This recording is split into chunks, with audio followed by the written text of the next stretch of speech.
What makes debentures a good investment? A debenture is a type of a debt instrument similar to a loan taken by corporates, with investors acting as lenders.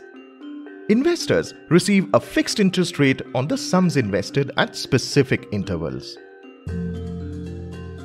Corporates use debentures as a means to raise money for its growth and expansion plans. With debentures, they can raise money without diluting their equity share. It is also cheaper for corporates to pay interest than lose equity.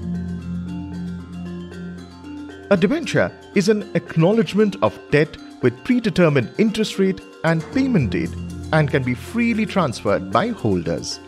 Also, the interest paid by the issuing company is charged against its profits.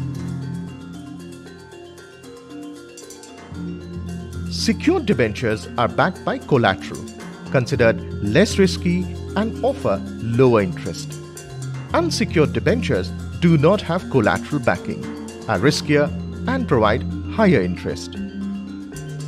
Convertible debentures may be converted to equity shares in a fixed ratio in future, while non-convertible debentures have no options for converting and may only be redeemed.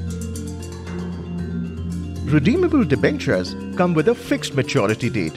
An investor gets back the principal investment amount, whereas non-redeemable debentures continue for perpetuity until the company liquidates. For investors, a debenture is a low-risk instrument, offering a fixed interest rate. Investment in securities market are subject to market risks. Read all the related documents carefully before investing.